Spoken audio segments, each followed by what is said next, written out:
क्या supreme court CGI या जजों पर ऐसे वैसे बयान दे देना अपराध है? जाने क्या कहता है देश का कानून। निशिकांत दुबे के विवादित बयान सुप्रीम कोर्ट तक पहुंच चुका है। इस बारे में सुप्रीम कोर्ट में क्या हुआ, इस पर किसी और वीडियो में चर्चा करेंगे। यहाँ हम इस मुद्दे पर जानने की कोशिश करेंगे कि क्या सुप्रीम कोर्ट हो, सीजीआई के पद पर बैठा कोई शख्स हो या फिर जज हो, उन पर टिप्पणी करना कितना कानून संगत है। क्या निशिकांत दुबे ने जो किया वो अपराध की श्रेणी में आता है? यहाँ ये भी जान लीजिए कि ये पहला मौका नहीं है जब सुप्रीम कोर्ट पर टिप्पणी की गई हो।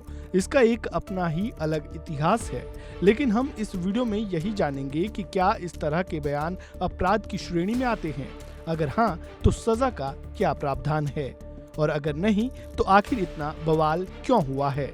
चलिए इस बारे में कानून के पन्नों को पलटते हैं। क्या कहता है कानून? कानून के जानकारों के मुताबिक सुप्रीम कोर्ट, सीजीआई या फिर जजों पर टिप्पणी करना अपने आप में क्राइम की श्रेणी में नहीं आता है, लेकिन यहाँ भी एक ट्विस्ट है।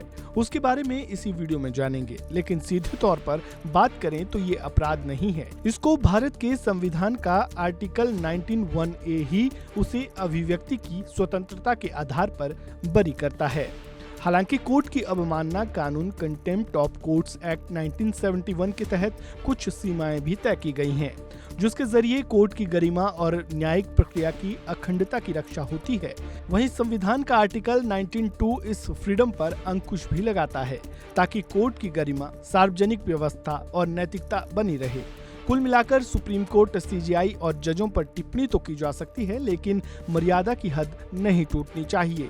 यानी आप टिप्पणी कर सकते हैं, लेकिन संतुलित, तथ्यपरक और सम्मानजनक आलोचना कर सकते हैं। कब माना जाता है अपराध? अब यहाँ सवाल ये है कि इन मामलों में आखिर अपराध का मामला किस हद पर बनता है। दरअसल सुप्रीम कोर्ट के किसी फैसले पर तय सीमा में रहते हुए सवाल उठाना अपराध की श्रेणी में तो नहीं आता है, लेकिन अगर किसी टिप्पणी से कोर्ट की गरिमा पर धक्का लगता है या फिर जजों की निष्पक्षता पर पर्सनली अटैक होता है या दी गई टिप्पणी न्यायिक प्रक्रिया को कमजोर करती दिखे, तब मामला बिगड़ सकता है। ऐसे हालात में कोर्ट की अवमानना मानी जा सकती है।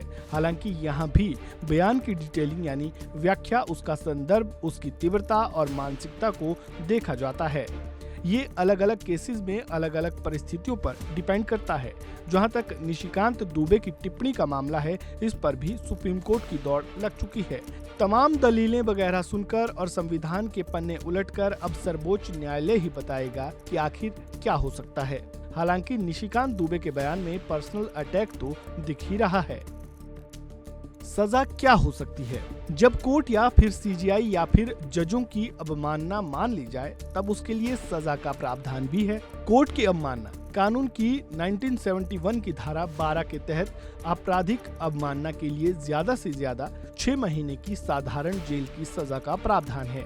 इसके साथ या अलग से ज्यादातर 2000 रुपए का जुर्माना लगाया जा सकता है। कई मामले में कोर्ट की तरफ से दोनों सजाएं एक साथ ही सुनाई जा सकती हैं, यानी 6 महीने की साधारण जेल और 2000 रुपए का जुर्माना। अब सवाल ये है कि बीजेपी सांसद निशिकांत दुबे का क्या होगा? जहां तक कानून की बात है, अगर उनको दोषी ठहरा भी दिया जाए तो उनको महज 6 महीने की सजा या फिर 2000 रुपए जुर्माना या दोनों हो सकता है। लेकिन अब ये सुप्रीम कोर्ट ही तय करेगा या फिर जिस कोर्ट में उनके खिलाफ केस को मंजूर कर लिया जाएगा।